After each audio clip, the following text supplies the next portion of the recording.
Hello and welcome to another .5 episode of TMI, where we go back and take a classic episode, cut it in half, and just present the second feature, which often is a more memorable discussion than the first feature.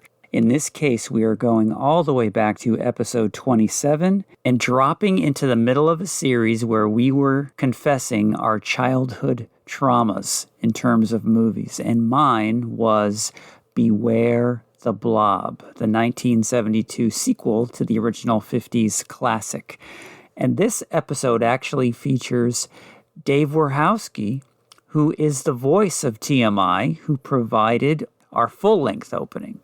So he joins us by phone in this episode, so this is a real blast from the past. Enjoy this .5 episode featuring Beware the Blob.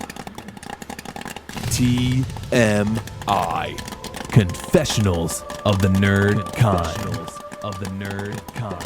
And now, your hosts, Jeff Nerfherder Chandler and Jim Kaiju Baker. What we're doing this month, 2 episodes ago, the confessional was what movie or show traumatized you as a child.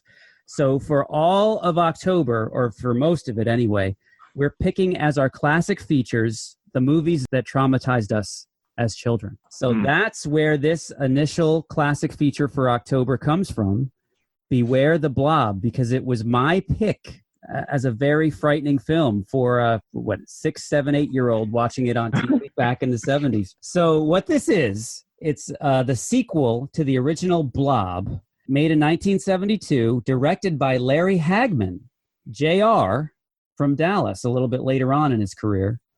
And it stars quite a few of Larry's Hollywood friends, including Burgess Meredith. I was surprised to see him in there. Yes, famous. Because it really is nothing more than a glorified cameo. No, they just literally, Burgess Meredith was Larry Hagman's neighbor in Hollywood. Oh, really? We went next door and got him to film on this ranch that also was up in the area. Yeah.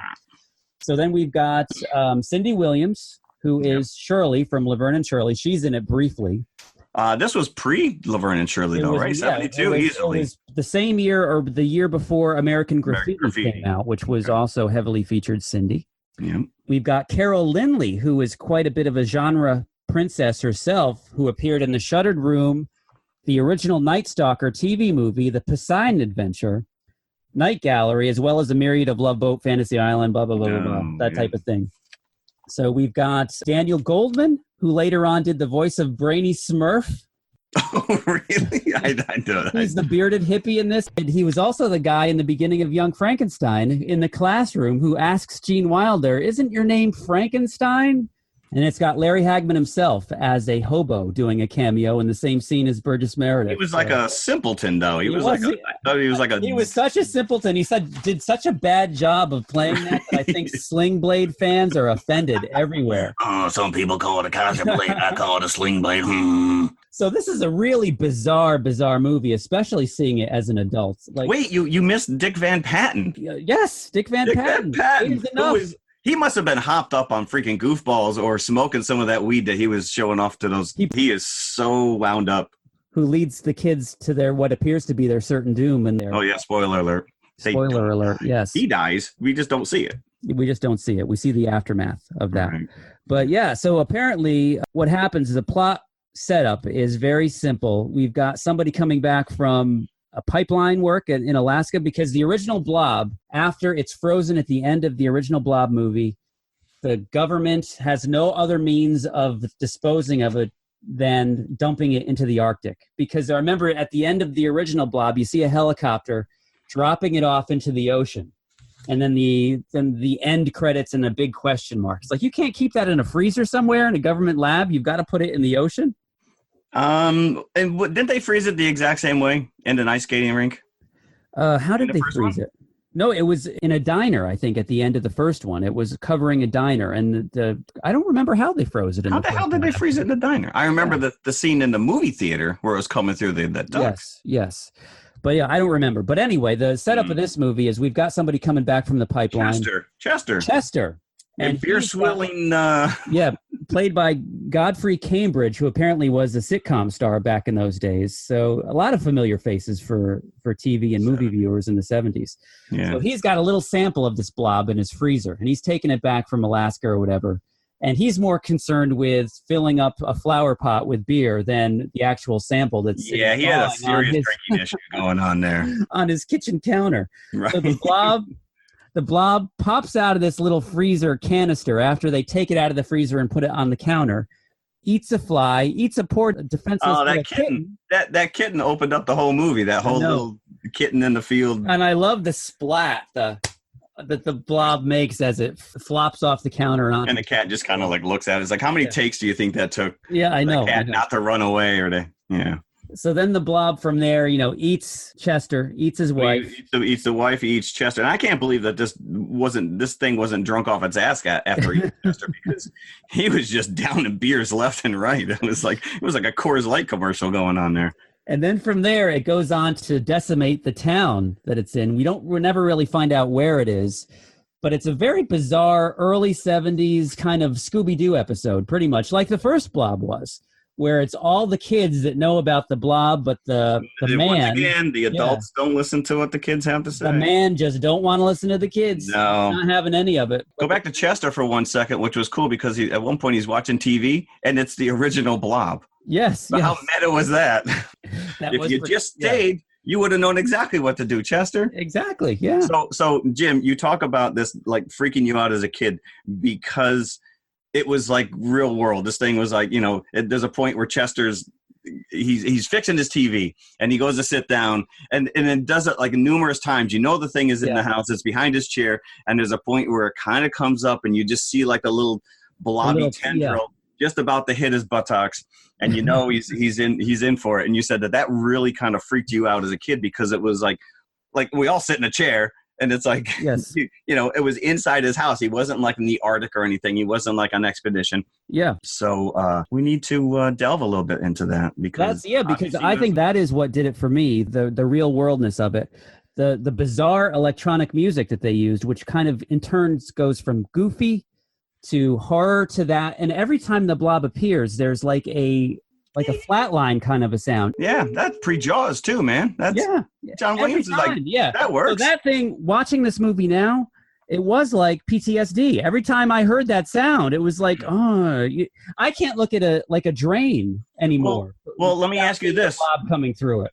Do the letters JELLO instill fear in you? Somewhat. If it's red Jello, yes. Oh, have you ever quivered in fear at Thanksgiving when the cranberry sauce comes out? Yes. Oh, okay. Yes, I have. As a child, did you ever lose control of your bowels when coming across that chewing piece of juicy fruit bubblegum? How do you feel about strawberry pudding? Sigmund Freud here. We are getting to the bottom of this. So yeah, it's fun. It's a fun movie though. It really is a fun movie. And it's definitely a product of its time. Yes, it just seems to take place. It's outside of time and space. You can't think of when it's like a living cartoon. It's like an episode of Scooby-Doo come to life because did people dress like this? Did they talk like this ever? Yeah. I mean, so Bobby, who was the star, I guess it was his birthday. They were having a big birthday party for him. And was it Lori? What was the girl's name? Lisa. And she's the one who comes across Chester. So now she's hell-bent on finding Bobby to go and report this to the cops or whatever. Bobby spends the entire movie just trying to get into her Calvin Kleins. Like, he really doesn't care that people are dying. And he's overly preoccupied with eating an avocado sandwich for some reason. He did bring that up. What's that? You don't feel better? You don't feel bad? You just saw somebody die? I'll make you an avocado sandwich. Without bacon. And that was, that's Robert Walker Jr., who, if anyone's a Star Trek fan, he was Charlie X on one of the episodes. On his resume, that was probably the most standout job that he's had. Except he had Patrick Duffy hair for 70s. The sheriff was also on an episode of Star Trek. Talk about that sheriff. A better personification of the man, I don't think you could find, unless you got John Wayne. Yeah, basically. Lisa needed new friends though, because they were all Yeah, they were. Nobody took her seriously. They were all like trying to scare her. Once she's all freaked out, she can make it to the party. They're all laughing at her. They're smoking hippies. They didn't care. But taking off from the real world aspect of this, like not only was it in the beginning in the easy chair, as we were just discussing, but you have a scene in the barber shop where a stoned out hippie comes in to get his hair cut. Nobody else is in the barbershop. It's, he's about to close up. And of course they're joking. There's some funny dialogue going between them. The barber soaps up the hippie, puts his head back into a sink full of blob. And that's probably the most indelible image for me as a kid. I've never forgotten that. Is that why you don't have hair? So you don't have to wash it? Yeah, no, it's true. It's Jim is like, never again. I do my own haircuts. Yeah. Nice. Well, can we just talk about that scene for a minute? Because it is hands down the most disturbing scene I've ever come across in a movie. The dialogue is horrific. So this kid comes in, he's a hippie. And so what I read was that there's a point where they abandoned the script on this and that it's mostly ad-libbed. They ad-libbed it. It is so disturbing because the guy, the barber, is just a creep. And he's like, I want a haircut. I don't cut hair. I'm an artist. I sculpt. Oh, yeah, man. Well, how much? $400. So the kid pulls out cash or whatever. And he really shouldn't be allowed within the 500 feet of a school zone. Because as he's soaping the kid up, he's like, oh, we have to moisten you a little bit. The kid's moaning. Yes, you are dirty. I think you're purring. Ooh, he goes, you do groan a lot. And I'm like, what? It turned into like gay porn. It was so uncomfortable. I had to leave the room. And that was before the blob makes an appearance. Correct. Right. The blob saved that kid because he was about to. That was something else. Yeah. And then Cindy Williams gets it in the storm drain along with Sid Haig. Right. Sid Haig plays the cop that gets it, who's known from House of a Thousand Corpses and Devil's Rejects. No. Okay. So there you go. So Cindy gets it. And then at the end, the big finale is in the bowling alley. So all these places that I frequented as a kid. That does make sense. I did like the kid who wore the gorilla costume was driving around in the buggy. I'm that's like a cartoon just waiting to happen. It is. Buggy being driven by a gorilla. I'm like, I would watch that. And they could just solve crimes. That's like one step removed from Scooby. And whenever the guy answers the phone, he just... Right, exactly. He's jumping around gas station. Do you know that bowling alley was used as an exterior in Pulp Fiction? I did know that, and it's owned by Disney now. I think it's... Oh, really? It was called Grand Central Bowl, set up, and what you see in the movie is what the bowling alley was. There was a coffee shop in the front of the place, which is where the police enter. Which are the worst police in the world. The worst police in the world. He walks in, he's like, what is that? What do you mean, what is that? You're told there was an alien in there. So in the movie, the bowling alley and an ice skating rink are kind of intertwined, but they're actually two separate buildings in reality, which don't exist anymore. So anybody listening to this and wants to visit the original locations, you're not going to be able to. And there was an ice skating rink. Yes, the ice skating rink. That was closed, but somehow worked. Instantaneously. Yes. So at the end of the movie, the kids, everybody converges on this bowling alley because there's a big tournament going on, and as does the blob.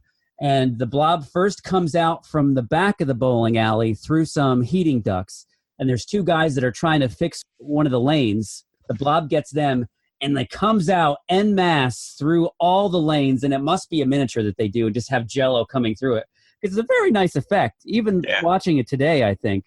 And then the blob just proceeds to eat everybody in the bowling alley, goes over to the ice skating rink where our two heroes and one jerk, are caught in the announcer's booth. And that's when they figure out that they can get it with cold, when they freeze the blob at the end. Not before Bobby makes a Tarzan kind of a escape from the announcer's booth, climbing the ropes over the blob to make it to the switch to turn on the ice skating rink, and then freezes it at the end of it. And he did all of his own stunts. So there you go. So what did you guys think of this? I enjoyed it. I thought it was watching this again, I was like, this is the kind of movie that we should be doing on this show.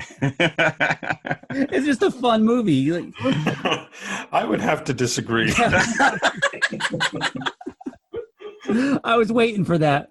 Yes. Right. Did you make it all the way through, Mike? I did make it all the way through. You did. And I read this on the internet where they re-released it in 1982 under the tagline of the film that JR shot.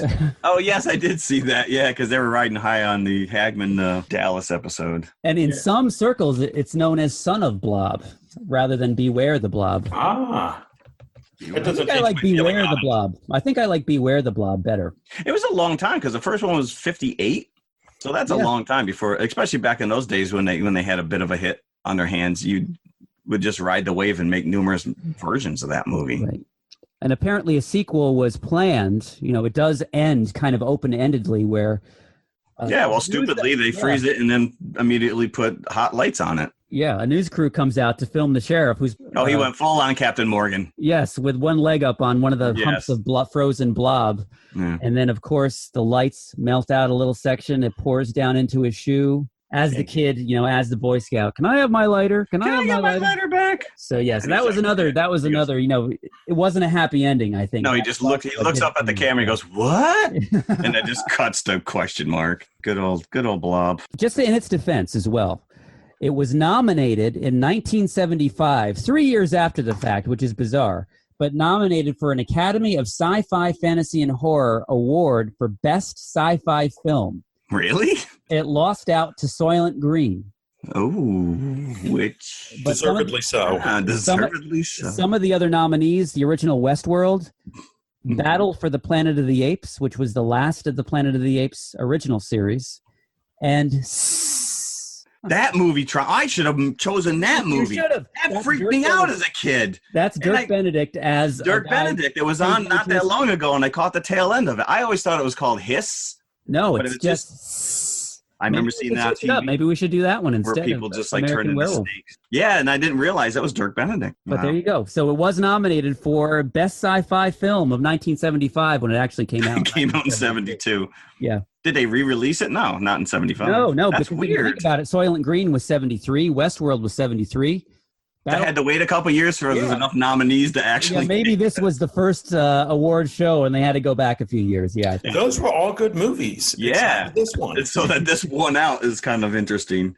Especially But that is its claim to fame. I don't know what the box office was. It was just released to drive-ins as a co-feature with Equinox, which I don't remember at all. Equinox? Summer of 72. It was originally intended for release December of 71, but they wanted to capitalize on the drive-in summer audience. So there you go. So does this deserve buckets, Mike, from you? You know, maybe I watched these in the wrong order, you know, because I watched Venom and then I watched Beware the Blob. And I think if I watched Beware the Blob first, I probably would have given Venom 5 buckets because I would have been so starved, you know, for something that's good. Oh, no. So are we going limpet level? Limpet level 0? No, Limpet's in its own category. So how many buckets? You're keeping us in Right, I know, right? I'm going to go one. One bucket. Okay. I know Jim's going to go high. I got to go at least 3. It's on par with Venom as far Yeah, as. I'm going to go It's 3 as entertaining. well. I'm going to go 3 as well, just for its personal connection to me. But can you guys see how it would freak out a little kid? Absolutely. And it's funny because you brought that up beforehand. So as I'm watching it, I'm like, oh, that's that scene. I wonder if Jim's hiding behind the couch right now. I felt like it. My heart was going every time those scenes. It's amazing. Every time It is that so noise. amazing as a kid what sticks with you, and it doesn't matter how old we get and how mature we get. Like there's points where you watch a movie or a song even, and it just takes you back to that moment. Yeah, so that's It does. It does. There's some deep rooted issues going on there, Jim. Yeah, this completely does. And it just in the context of its time, in the 70s, really, to a kid, anything was possible. Like you would see this on WOR Channel 9 in the New York area on a Saturday afternoon, and it would be followed immediately by In Search Of, which is just, as bizarre. Yeah, because, but it was all real. Yeah. Because you didn't have the preponderance of social media then. There are no cell phones. You only had the 4 o'clock news, 6 o'clock news.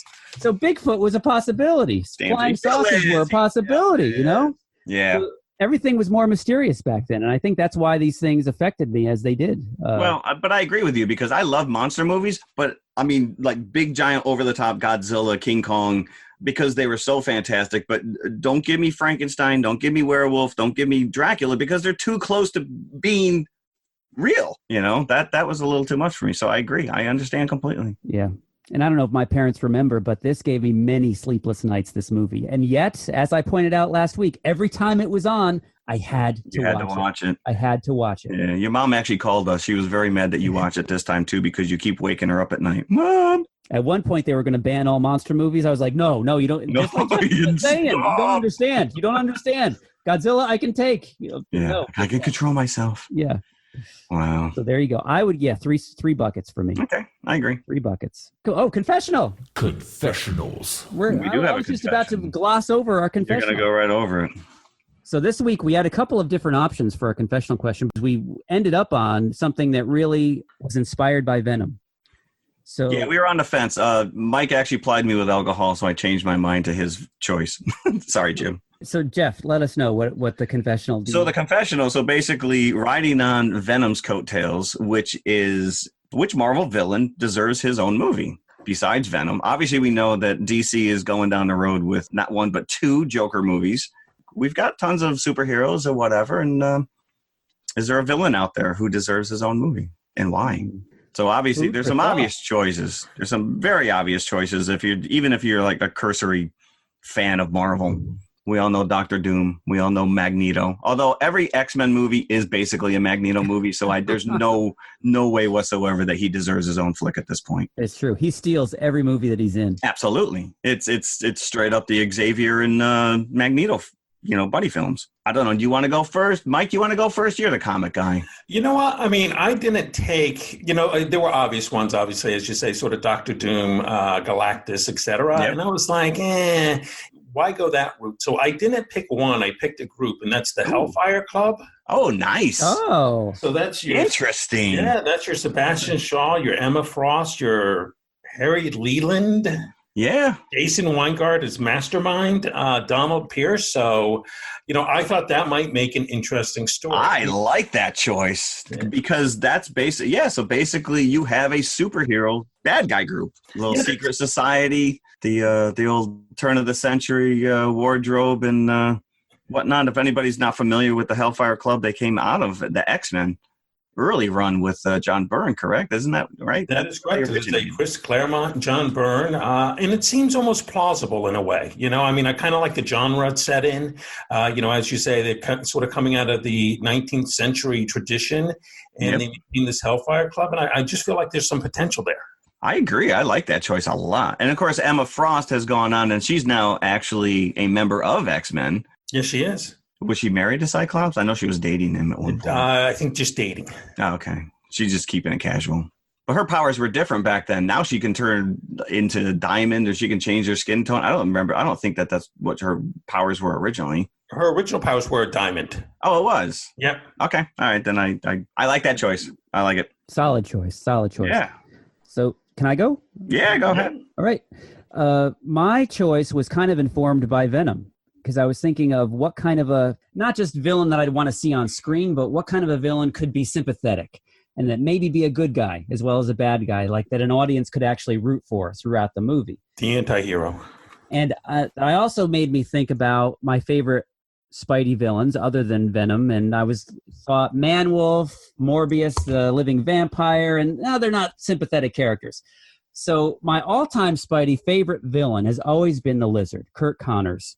Okay. And it's a real Jekyll and Hyde story, and I think they did him a real disservice in the original Amazing Spider-Man. You didn't like his treatment, huh? I did not like his treatment. I did not like his look. It was just a big disappointment to me. And I think if they did a standalone Lizard movie like they did Venom, and especially if they did it like the original Lizard in terms of design, that I would be all aboard for that. Like a horror movie, I think it could play out as. And it didn't. And it doesn't need Spider-Man. We know from this Venom thing that he doesn't necessarily need Spider-Man. You can tie him in later. Yeah, I'd go see that. I would go see that. Yeah, I'm with you on this, Jim. Interesting enough character, Jekyll and Hyde. Yeah, I'd go. Yeah. So that's almost like what Gotham is now, which is it's all bad guy development, and Batman's kind of off on the sidelines as a kid still. So yeah, you could easily bring him in, make him your star. I like it. So I'm going to go a little more galactic. I'm not going Galactus because, as Mike said, it's a little too obvious, I guess. So it looks like Phase 3 of Marvel is going a little more celestial. We've got the Eternals in development, obviously Guardians of the Galaxy, if that ever gets off the ground.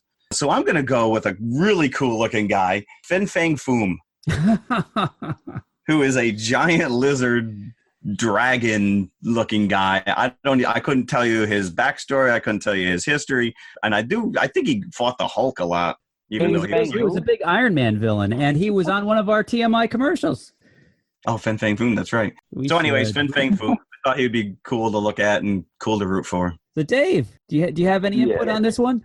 I was never big into the whole comic book thing. And, when the MCU universe started with the movies in my time, if you will, no offense to anybody that's older than me, but, and I even think he's getting this villain is getting his own Netflix series, I heard from Disney, and that happened to be Loki. And I just, would you even consider him a villain, I guess, in a way? In the first few movies, yes, he was always on the opposite side of Thor, but I really enjoyed his character as a villain. And I guess you could even say the same thing with Thanos as well. You know what I mean? I definitely know what you mean. And both of those are cool choices in the sense that most bad guys don't believe that they're bad guys. They're doing whatever they're doing for what they believe is a noble cause, or at least, so Thanos, obviously. Yeah. Right. It's funny that you should say that, because those are my two favorite characters of the MCU at the moment are Loki and Thanos. Oh, yeah. You're a sick man. And, I'm not sure, like I said, if you guys heard, but I think Disney is coming out with a Netflix series that's going to be based around Loki. I wonder if it's got Tom Hiddleston in it. It does. I believe it is supposed to, yeah. Oh, this is great. This is really great news. So he survived. So he survived, or is this all back? There's still rumors going around about that one. I guess we'll have to wait and find out. Yeah. Oh, yeah. Good choices. I like that. I like the choice. That's fantastic. So, Dave, before we go, totally looking forward to that one. Can you do, in the TMI voice, can you please do for us your TMI? I can't even do it. Why are you going to put me on the spot like this? Because it's really like you've never left the show, because we still have your bumpers, we still have your voice to introduce the confessional, so you're really always the fourth member of the show. This is just your involvement is just a little bit more in this show than normal. Okay, hold on. Okay, you ready? Ready. Is everybody ready? Yep. TMI. Confessionals of the Nerd Kind. Welcome back, Dave. Welcome back. If that's not even modulated, that's pretty good. All right, thanks. So what are we doing next week? Is this next week? You said October 12th, so we are doing Bad Times at the El Royale. Okay, so you're well prepared for this. We are. Mike and I are. Yeah. This may be the closest I've been to actually being prepared long before. What we're pairing this one with is kind of a departure from our normal October traumatization movies. Yeah, we need a week to kind of recoup. So we thought that this would be a good match for the El Royale, which is Cabin in the Woods. Which is, they're both directed by Drew Goddard. So there you go. I'm looking forward to it. It was on TV last night, Sci-Fi Channel. Cool, I'm ready. Let's go. So there you go. Let's go have an avocado sandwich and call this one done. Beware the blob.